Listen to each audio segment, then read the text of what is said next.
Vamos à palavra do Senhor. Aleluia. Glória a Deus. Primeira carta de Pedro, capítulo 1, versículo 18 e 20. 18 a 20. Vamos ler na versão NVI, da qual foi colocado na tela. Aleluia. Pois vocês sabem que não foi por meio de coisas perecíveis, como prata ou ouro, que vocês foram redimidos da sua vã maneira de viver, mas transmitida por seus antepassados, mas pelo precioso sangue de Cristo, como de um cordeiro sem mancha e sem defeito, conhecido antes da criação do mundo, revelado nesses últimos tempos em favor de vocês.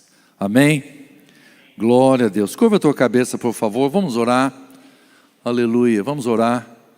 Uma irmã da nossa igreja estava se preparando, aí hoje à tarde passou por um acidente, machucou, está lá no hospital fazendo alguns exames. Vamos orar por ela, pela nossa irmã. Amém? Pai Celestial, em nome de Jesus Cristo, eu oro pedindo a tua bênção sobre a tua filha, a tua serva, Senhor, que sofreu esse acidente. Se eu posso colocar as tuas santas mãos sobre sua vida, abençoando, guardando e protegendo, que nenhum dano maior possa ter acontecido para a glória do teu santo nome. E aqui está a tua palavra, Senhor. Eu não vou pedir que o Senhor abençoe a tua palavra, porque por si só ela já é abençoada, mas que os nossos ouvidos espirituais sejam abertos, abra o nosso entendimento, Senhor, em nome de Jesus Cristo, para aprendizado e crescimento, Senhor, mais e mais na graça de nosso Senhor e Salvador Jesus Cristo. Amém e amém, Senhor. Glória a Deus. Pedro, ele foi uma das colunas da igreja primitiva. O Senhor Jesus, nós sabemos que ele chamou 12 discípulos, teve depois um grupo de mais 70 que ele envia, depois outros 70, mas particularmente nós temos o nome dos 12 discípulos. Fora mulheres também, que foram, podemos assim, discípulos do Senhor Jesus, que o seguiram em sua jornada, em seu ministério. E dos 12 nós temos 3 homens que se destacaram: Pedro, Tiago e João. E uma dessas 3 colunas então foi Pedro, da qual ele chamava Simão, e Jesus o chamou de Simão Pedro, colocou o nome de Pedro, que significa uma pequena pedra, onde Jesus é a rocha da nossa salvação.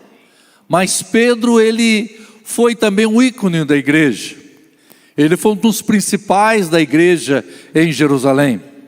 Então Pedro, ele escreveu aqui 2 cartas, né? E vemos a participação dele em Atos dos Apóstolos, ali um homem que foi perseguido pela causa do Evangelho, um homem que no seu passado registra a Bíblia que ele chegou a negar o mestre 3 vezes, mas a negação de Pedro, as falhas de Pedro, não podemos comparar com a graça do nosso Deus, porque Deus é muito maior que os nossos pecados. O poder de Jesus Cristo supera todas as coisas. Nem com isso que eu devo então me usurpar. Eu devo então dizer, se a graça de Deus é grande, se o amor de Deus é muito grande, se a misericórdia do Senhor é infinita, eu devo abusar disso. Não.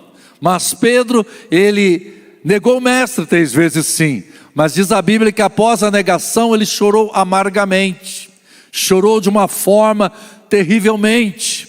E ali quando Jesus, depois de ressurreto entre os mortos, que aparece junto ao mar da Galileia, e aí Jesus pergunta para Pedro: tu me amas, Pedro? Lhe pergunta 3 vezes, a tal ponto que na terceira resposta de Pedro ele diz: Senhor, tu sabes de tudo, tu sabes que eu te amo. Aleluia. Ali Pedro realmente abriu o seu coração diante do Senhor nosso Deus. Isso é muito importante para nós, quando nós somos transparentes, quando nós abrimos nossos corações na presença do Senhor nosso Deus. Deus não procura homens perfeitos, porque jamais Ele vai encontrar, mas Deus procura homens e mulheres, pessoas que se abrem diante dEle dizendo: Senhor, eu preciso de Ti, Senhor, sou carente da Tua presença, Senhor, preciso do Teu Espírito, Senhor, eu preciso da Tua palavra, endireita os meus caminhos, me conduz nas veredas, por amor do Teu grande e soberano nome. Porque se Deus quer encontrar alguém perfeito, basta Ele olhar para a direita, porque a Bíblia diz que Jesus morreu, ressuscitou e está à destra de Deus Pai. Bendito seja o nome do Senhor nosso Deus. E Pedro então escreve as 2 cartas, e nessa primeira carta, podemos assim dizer, uma carta doutrinária, uma carta de ensinamento. E vejo que praticamente uma ceia, culto de celebração da ceia, é importante nós termos esse momento de contato com a palavra, de ensinamento da palavra do Senhor. Pedro mesmo nos alerta sobre crescer na graça e no conhecimento de nosso Senhor e Salvador Jesus Cristo. Isso significa que, exortado por Pedro, nós devemos ter crescimento espiritual, nós devemos buscar maturidade espiritual. Vamos deixando as coisas de menino, as coisas de adolescente, né? O que é um adolescente? Adolescente é uma fase da nossa vida, eu não sei se alguns se lembram da sua adolescência, eu acho que eu consigo lembrar. Sim, adolescente é interessante, porque é o momento em que os pais chegam, vai conversar com você, chama atenção, não, eu não sou mais criança. Aí em determinado momento se dá alguma responsabilidade, não, mas não sou adulto ainda. Então ele fica justamente ali no meio termo, né? O adolescente. Então nós entendemos pela palavra do Senhor que devemos buscar uma maturidade espiritual. A maturidade espiritual está justamente firmada na palavra do Senhor nosso Deus. E como nós já citamos, Pedro foi uma das 3 colunas da igreja, citando novamente Pedro, Tiago e João. Coluna, mas não alicerce, não a base, não a pedra angular, porque o próprio Simão Pedro diz que Cristo é a pedra angular, a pedra da esquina que sustenta todo o edifício. Pedro foi erguido como coluna, mas a base é Cristo. Bendito seja o Senhor nosso Deus. Então como nós devemos estar? Na base. O que nos sustenta a igreja, aleluia, é a base, e a base é o Senhor Jesus Cristo. Glória ao nome do Senhor. O texto da qual foi lido diz o seguinte, vamos lá ao versículo 18, por favor, meu amado, você coloca na tela aí, tá bom, Lucas?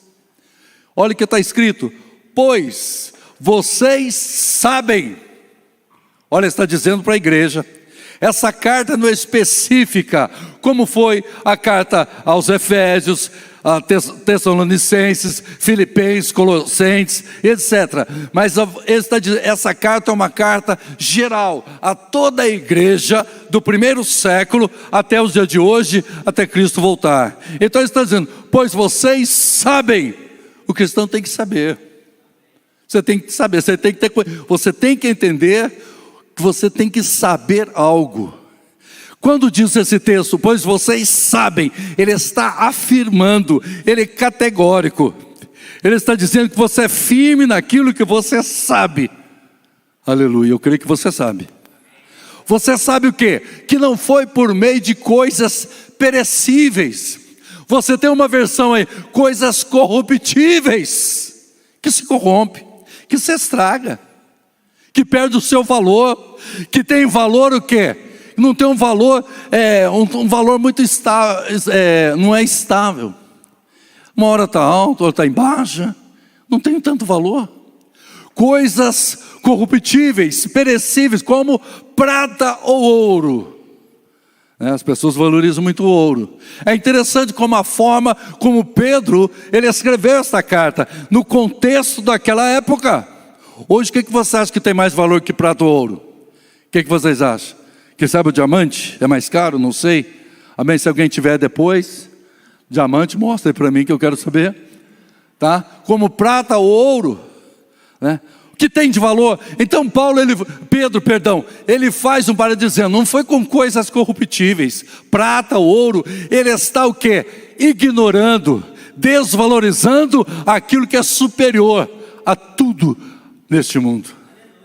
Glória ao nome do Senhor. Como prata ou ouro, que vocês foram redimidos, vocês foram comprados. Vocês sabem disso? Você sabe que você foi comprado? O grupo de louvor estava entoando que ele é o rei. Eu estava pensando, um rei, ele, em séculos passados, ele ia conquistar um território. Ele se juntava ao seu exército, era equipado o seu exército. E o rei, raramente ele é à frente da batalha. Raramente um rei ia à frente da batalha. Colocava sempre o seu comandante. Hoje em dia também é diferente não, né? O camarada põe um terno lá, fica atrás de umas bandeirinhas bonitinhas, né? Umas bandeiras bonitas do lado, bonitas do outro, né? Não, vai lá também. Vai lá, pega uma metralhadora, vai entrar no campo de batalha. Não, hoje os reis de hoje ficam todo bonitão, né? Só dando ordem. Mas no tempo dos reis de Israel, dos reis de Judá, eles entravam em campo de batalha. E o rei, quando entra no campo de batalha, é à frente do exército para guerrear, para conquistar o reino. Ou seja, muitas vezes era em defesa, ou mesmo no sentido de atacar, no sentido de conquistar, mas ele estava ali. O rei estava à frente. Então o rei, ele viu o quê? Para conquistar. Ele tinha justamente aquele plano, aquele projeto. O rei ia à frente. Existe um rei. Passou um rei aqui por este mundo. Aleluia, que ele foi à frente. Aleluia. Ele foi à frente subindo até chegar ao Calvário. Aleluia, carregando uma cruz. Sabe para quê? Para te redimir, para trazer salvação à humanidade, para trazer a vida eterna à humanidade, através do seu sangue. Glória ao nome do Senhor nosso Deus. Os reis do passado e os de hoje, eles enviam, mandam que vão. O rei Jesus, ele vai à frente. Glória ao nome do Senhor. A arma de Jesus não foi as armas que se usou no passado os reis, nem os reis de hoje, com seus mísseis, mas a arma de Jesus foi o seu sangue, vertido na cruz do Calvário, para trazer a salvação e a redenção a toda a humanidade. Glória a Deus, você sabe isso? Você sabe isso, meu irmão? A redenção da tua alma foi o sangue do Cordeiro. Vocês foram redimidos da sua maneira vazia de viver. Você tem que entender que a tua vida era vazia, era vã, não tinha valor, era uma coisa assim, sem nexo, sem um norte, sem uma direção. Você vivia alienado de Deus, fora das promessas do Senhor, desconhecido da Bíblia. Mas aí, vocês foram redimidos da sua maneira vazia de viver, transmitida por seus antepassados. Muitas vezes a gente vem somente de uma religiosidade, de uma tradição religiosa. E você, por que você é? Nem sei, mas eu sou. Porque eu nasci, foi ensinado, é dessa forma, é desse jeito. Então meramente uma tradição, uma formalidade. Cristianismo não é formalidade, cristianismo não é somente religião, cristianismo é vida com Cristo, é vida eterna, é vida verdadeira, é vida transformadora, é Espírito de verdade e vida que habita conosco. O cristianismo nos dá, aleluia, a viva esperança. Glória ao nome do Senhor. 19, por favor. Vocês não foram comprados, não foram resgatados, não foram redimidos com ouro e com prata. Vocês sabem disso. Pedro está falando, vocês sabem. Então, Pedro quando está falando, vocês sabem, porque Pedro estava confirmando para eles.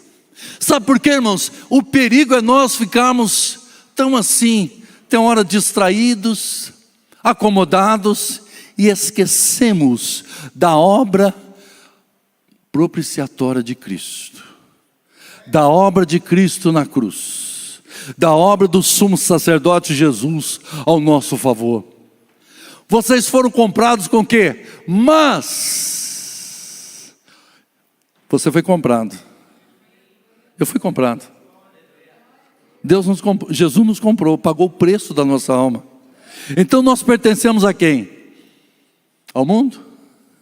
Ao diabo? Não, nós somos comprados. Você é uma pessoa que foi comprada. Aleluia. Quando você compra um determinado objeto, como você compra um veículo, um imóvel, você vai ali no cartório, registra a escritura. Um veículo você passa, o recibo vai lá para registrar no cartório. Aleluia. Cristo redimiu a igreja. E é interessante que a Bíblia nos fala que o nosso nome foi escrito no livro da vida. Então existe um cartório celestial.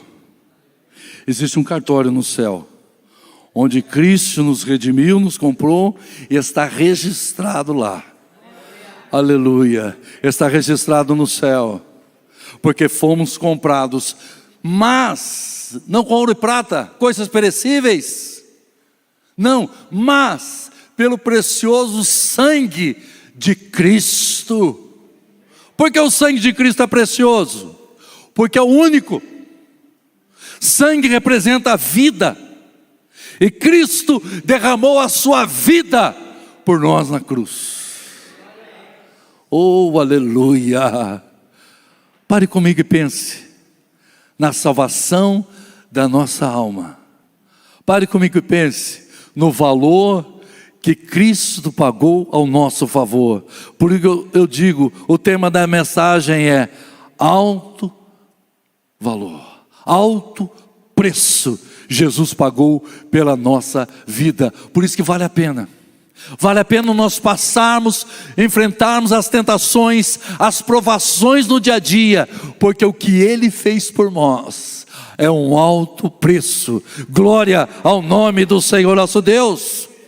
Mas pelo precioso sangue de Cristo, como? De um cordeiro sem mancha e sem defeito. Jesus é inigualável. A Bíblia nos fala que Jesus foi tentado em tudo, mas sem pecado. Jesus, ele foi do meio de pessoas, das mais formas de pessoas religiosas, tentando justamente o quê? Que ele viesse a desobedecer. O próprio diabo enfrentou Jesus, entrou em conflito com ele, mas não conseguiu. Por quê? Porque Jesus é o Cordeiro perfeito. Jesus veio com a missão maior, trazer a salvação da nossa alma. Bendito seja o nome do Senhor nosso Deus.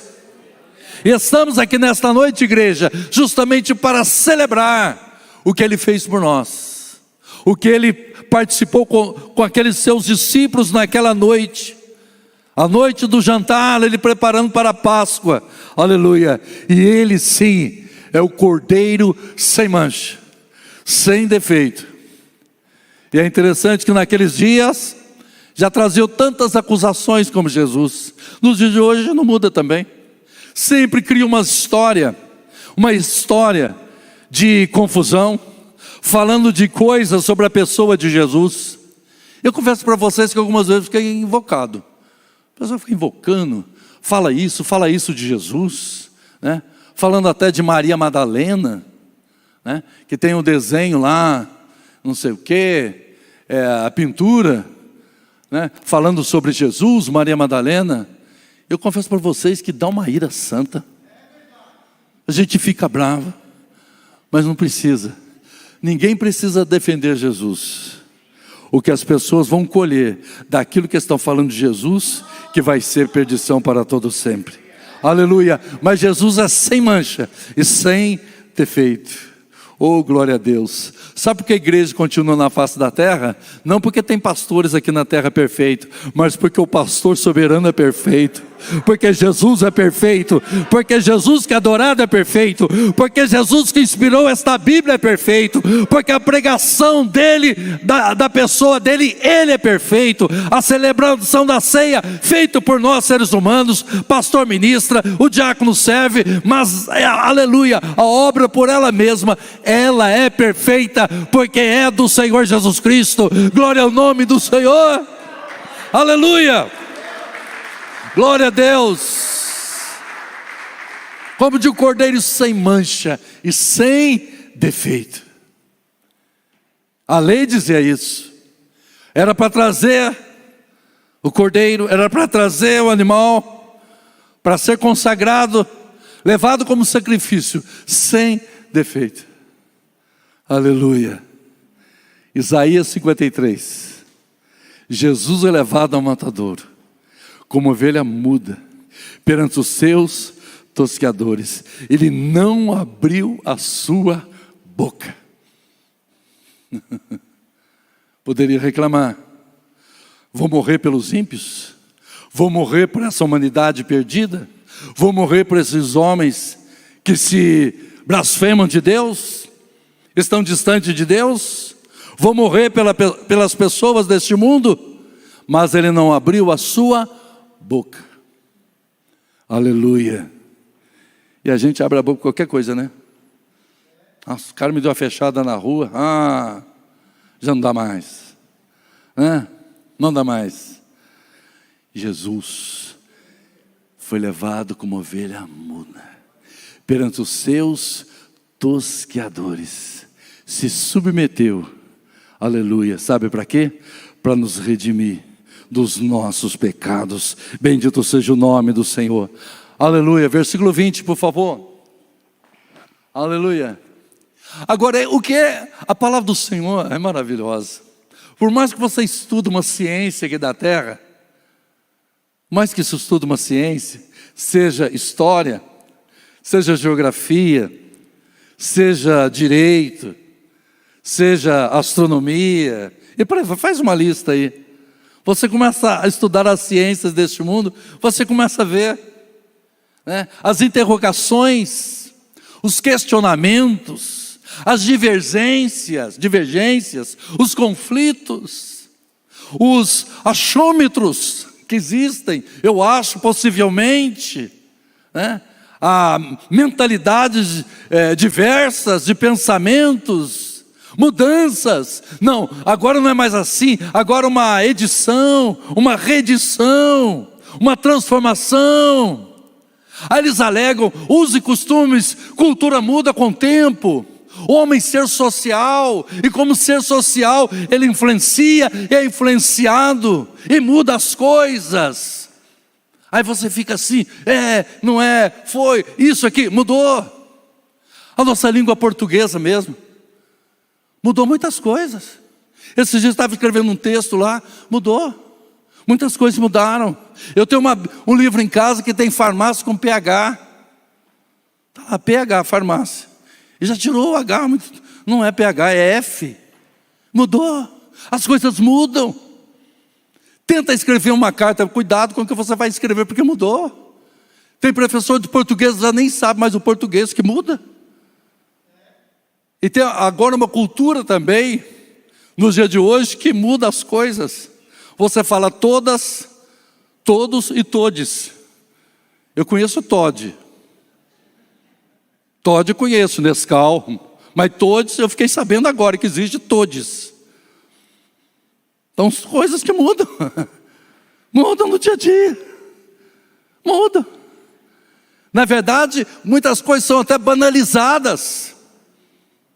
Eu digo para vocês que, eu confesso, um pensamento meu, eu gosto de uma coisa mais clássica da linguagem portuguesa. Eu converso com a pastora Nancy. Eu gostaria de falar o português de Portugal. Acho lindo Portugal. Aí nós ficamos com esse mesclado, ficou uma coisa assim, né? Agora, se a pessoa se nós falássemos português de Portugal, estaria contente, né? Então, mas a gente vê que essas variações. Agora a Bíblia é isso que incomoda ateus, céticos. É isso que incomoda a ciência humana. Ela é imutável.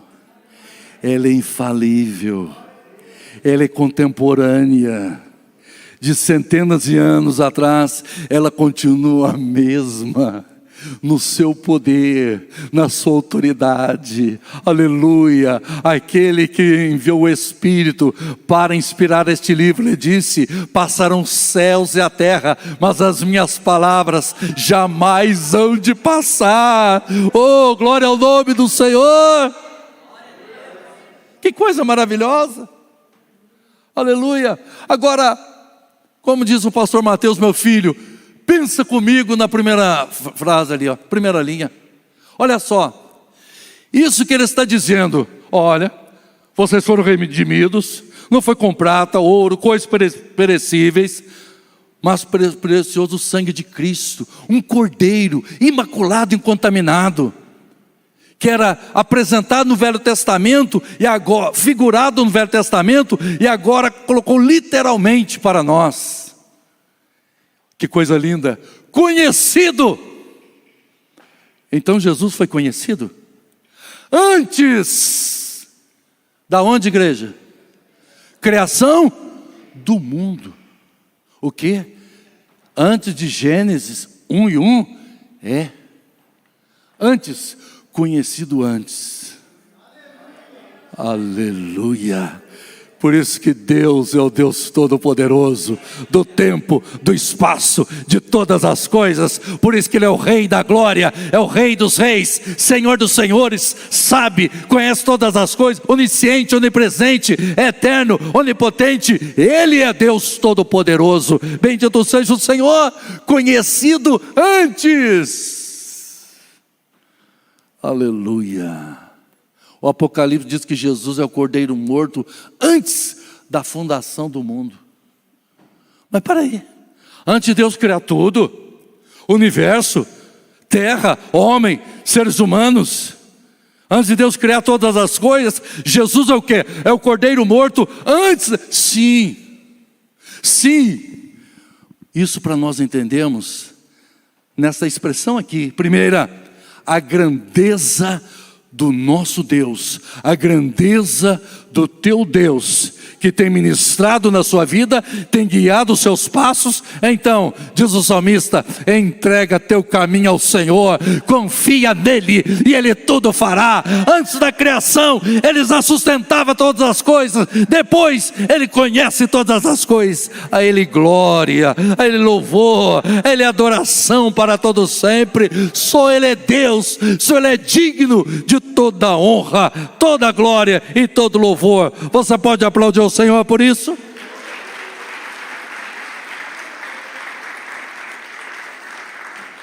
Aleluia. Conhecido antes da criação do mundo, revelado, porém se revelou. Jesus revelou, se manifestando. Aleluia. Glória a Deus. De uma forma tão simples, né? Enquanto que Israel esperava um libertador, um Messias, para agrupar um grande exército, para pelejar, que Israel estava sob domínio romano, aparece lá um filho de carpinteiro. Aleluia. Aparece um garoto que com 12 anos está ali no templo de Jerusalém, discutindo sobre a lei, falando sobre a palavra. E aquele garoto, 12 anos, o que? Adolescente? 12 anos, adolescente, discutindo sobre a lei. Seus pais, José e Maria, haviam perdido contato com ele. Quando retorna ao templo, encontrou ele conversando com os doutores. E Maria fala: meu filho, está preocupado com você? Convém que eu cuide dos negócios de meu pai. Oh, aleluia. Estou sendo revelado. Estou sendo aqui para ministrar. Jesus então ele vai para as terras de Cafarnaum, parte de Galileia abaixo, junto ao mar da Galileia.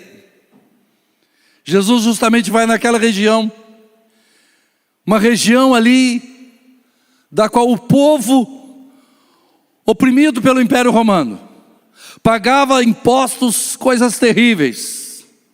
As pessoas oprimidas, as pessoas sem uma luz, caminhando nas trevas.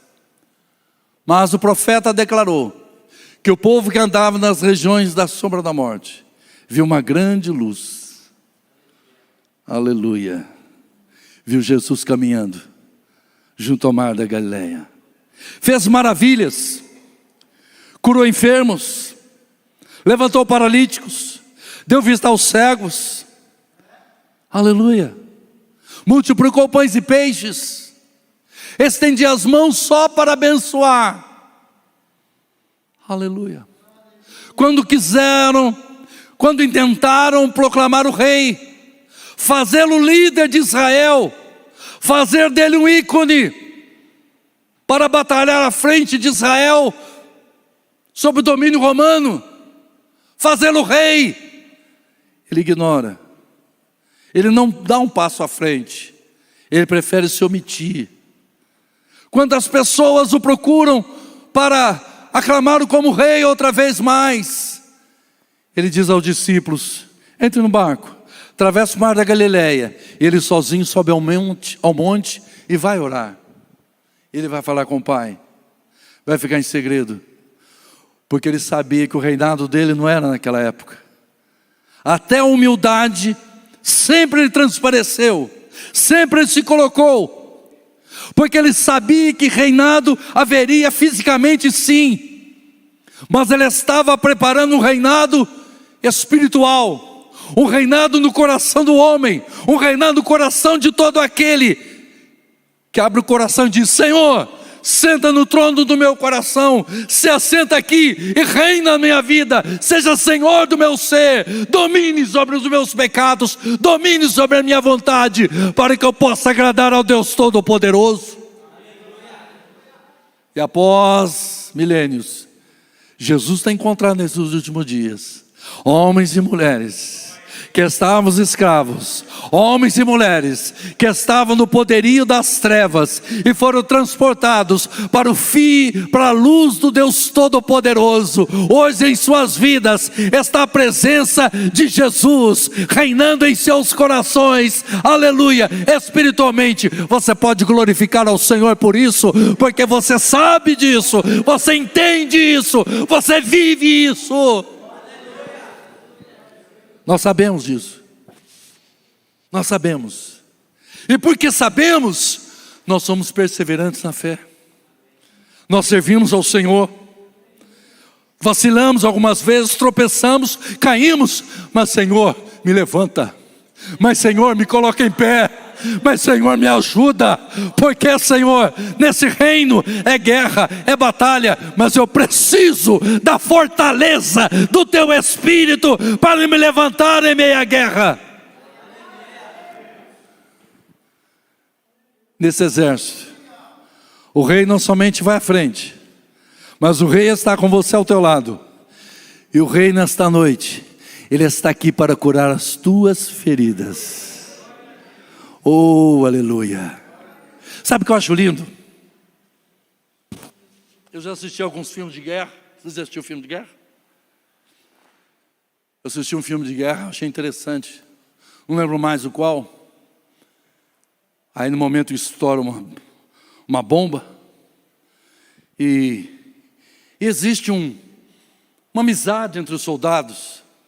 Uma amizade. Eles criam um vínculo de amizade, companheirismo muito bonito. E em dado momento, um soldado, uma granada explode, e de repente as duas pernas são cortadas. Ele começa a gritar no desespero. Aí outro amigo dele se aproxima, não deixa ele ver o que aconteceu, da cintura para baixo, mas esse colega abraça ele e fala: está tudo bem com você. Eu estou aqui com você. Como está tudo bem? E aquele amigo dele morre nos braços dele. Mas aquele colega, aquele amigo, recebeu um abraço. Oh, aleluia. Se o ser humano é capaz de fazer isso, quanto mais Jesus, para te abraçar nesta noite, para te dar o abraço da consolação, para te dar o abraço da salvação, para te dar o abraço do perdão, para te dar o abraço da restauração, para te dar o abraço do amor, para te dar o abraço da paz, para te dar o abraço da confiança, para te dar o abraço de dizer: você está ferido, mas eu vou cuidar de você, eu vou sustentar você. E sabe o que é lindo daquele filme? Que quando aquele soldado morre nos braços do companheiro, ele não deixa o corpo ficar ali, mas ele coloca nos ombros e vai levando. Ele vai levando, ele vai caminhando com aquele resto, com aquela sobra daquele corpo do amigo dele. Oh, aleluia! Se o homem pode fazer isso pelo outro, pelo vínculo da amizade, quanto mais Jesus Cristo, Ele pode, oh, aleluia. Quanto mais Jesus pode fazer por você, Ele quer fazer por você aqui nesta noite, Ele quer fazer isso pela tua vida, aleluia. Por mais que você esteja, aleluia, arruinado, se sentindo fracassado, caído, não tem jeito, eu digo para você em nome do Senhor: Jesus quer te carregar, Jesus quer te transportar, Jesus quer te levar ao refúgio, aleluia, e curar as suas feridas, aleluia. Maior ferida levou por Jesus por você na cruz. Aleluia. Volte por favor, versículo 20. Aleluia. Revelado nestes últimos tempos. Foi revelado nestes últimos tempos. Estamos falando de século I, quando Pedro escreveu. Pedro escreveu, século I. Nesses últimos tempos, em favor de vocês. Sabe o que está escrito nesse texto? Em favor de mim, em favor de você aqui nesta noite. Para te consolidar mais na fé, para te firmar mais, para você estar mais seguro. Isso aqui significa segurança perfeita, eterna, imutável. Estamos nas mãos do Senhor. Vale mais qualquer seguro aqui da terra que você paga. Aleluia. Você tem um seguro aqui na terra, existe a franquia.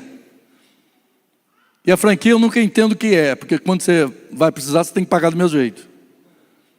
Eu não entendo o que é franquia. Acho que é aleluia. Nós temos, não é franquia, nós temos garantia. Nós temos a garantia. Diga comigo, um alto preço. Aleluia. Se coloque em pé, por favor. Alto preço.